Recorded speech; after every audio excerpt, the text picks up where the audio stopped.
different Well, points of view? I cover Canadian politics, Oh, just okay. bringing to light what's going on So just on a reporting? variety of factors. Oh, okay, great. So if you wanted to promote what you're doing here, it's not a big channel. I have 11,000 followers, but I get comments literally from around the globe. Okay. So tell us what. For this one, we can just do prefer not Okay. to say. And then, yeah. Well, I can do that. And then You we tell want me. you to rank what's your most So, important hi, factor. my name is Mary, and I work for a company called Plug and Drive. Right. We are a nonprofit organization, and we promote electric vehicles. Right. We have a location where people can come and have all sorts of information, and as well as do a test drive. The information we cover is from your the electricity. We cover the environmental impacts, the benefits, hopefully we as should be well. doing We that. cover also the financial benefits in owning an EV. Oh, yes, sorry. So You've got to just owning an sign EV, there. there's hardly any kind of maintenance to the cars. The electricity does not go up and down every day. The gas price does. Electricity right now is at about I'll take you out to the vehicle.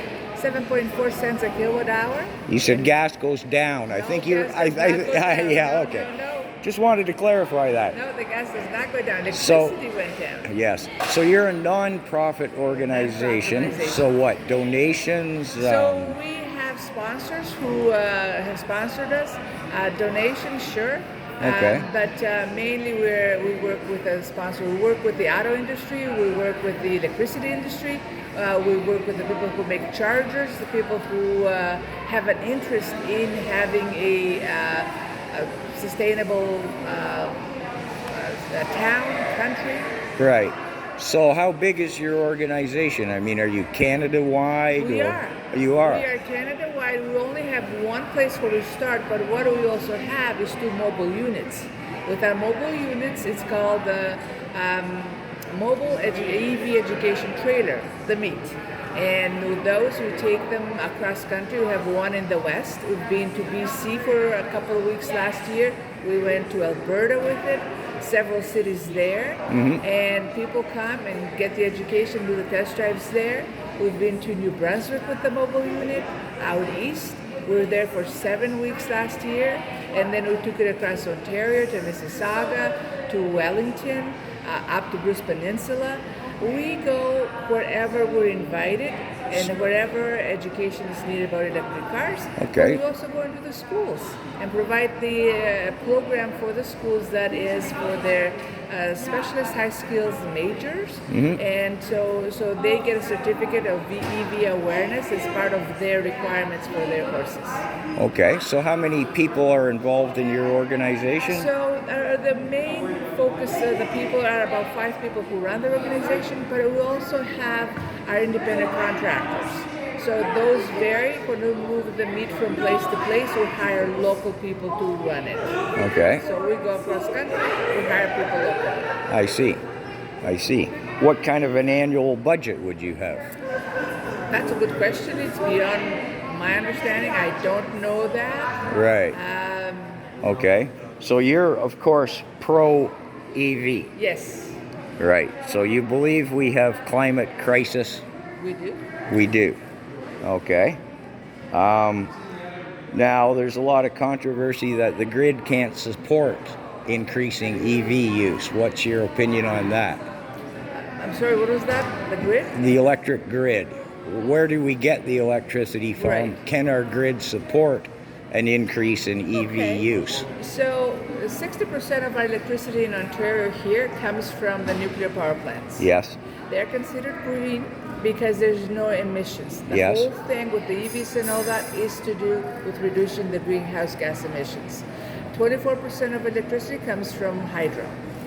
There's about 10% that we have natural gas. Right. However, those plants can be started up and shut down very quickly, and they're only used when they're required. Yes, yes. In the evening, when all the industry shuts down, we have a lot of electricity left. Right. And that we either give it away, we destroy it, or we even pay people to take it. We have a lot of it, and we're not going to have any kind of brownouts or the electricity going to go down if Right. everybody's like the same. Well, Now, are we going to have to spend money to increase the grid capacity as we have more EVs on the road? well, in several communities, when a new development is being planned, they size the transformers and all the equipment to such that every house has an electric car. So we're getting there. Oh, we're Now, getting there. We're Okay. getting there. Does that mean we don't have issues? Oh yes, we have to now. All the old cities, all the old towns where the grid is very different, the companies are aware of this and they're working on it. Everybody has a plan. Everybody has a plan. Everybody has a plan. Who's going to pay for it? You know, we're paying for everything else. We're going to pay. If we want to have that kind of Right. Okay. What happens to the batteries at the end of their lifespan? well, the batteries, like anything else, dies a very slow death. First of all, when they're not used in the cars and they're not there, but there's still some capacity in them, they go into electricity storage. When they're done there, then that's the end of life. Then they're recycled. They're 90 recycled. They're recycled. There's 95% of what's in that battery, even in the batteries you have in your car right now, are going to be recycled, and 95% of it goes back into making new batteries. Well, you're mixing up lead acid batteries in our conventional cars with. True, but so, you see, they're recycled too. yes, but so you're telling me 95% of it is recyclable at an affordable cost. Yes. You're the first I've ever heard claim that. How can you justify that?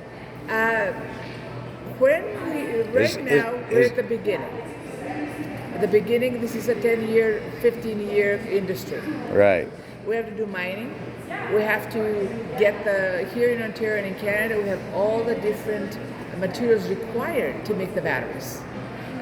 So we don't have enough EVs out there that are broken that the batteries needs to be recycled. Once the recycling starts, we will not need to do as much. Where are we getting the batteries from now? Right now there are plants. Right now there's plants in Windsor. So most of them come from the States. Most of them come from the States. Yeah. So Tesla builds their own batteries. If a car is built in North America, Tesla builds their own batteries in the United States. Yes, they do. Well, that is news to me. Really? It absolutely is. They partnered with Panasonic, and they're part of their plan. That's where they make their batteries. Now they have a plan. Where with China. yes, they have a plan with China. And Chinese make their batteries there. And they import some of the batteries from there. But the batteries made in the United States are lithium ion. The ones they import from China are lithium phosphate. So they're two different chemistries. Is that right? I didn't know that. Okay. Yes.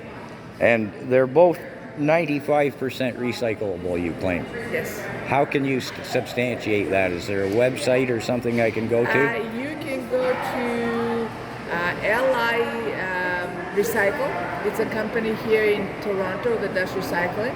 There is a company in Kingston that does recycling as well, and there's another company out in Windsor, I believe, that has recycling. Google Recycle.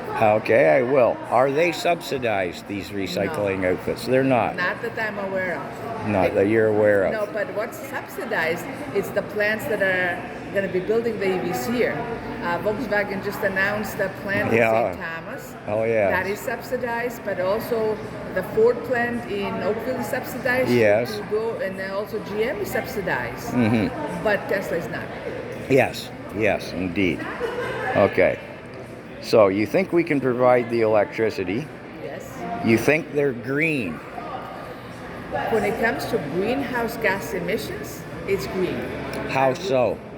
There is no emissions from the nuclear power plants. The only emissions that we've got for our grid will be the peaker plants. We only put those on when they're needed. Okay. But the car itself, its manufacturing, is it green over its life expectancy compared to a conventional car? the fact that you're not emitting anything, the fact the battery's recycled, the fact that most of the panels that's made in the car are plastic and aluminum, those are all recyclable.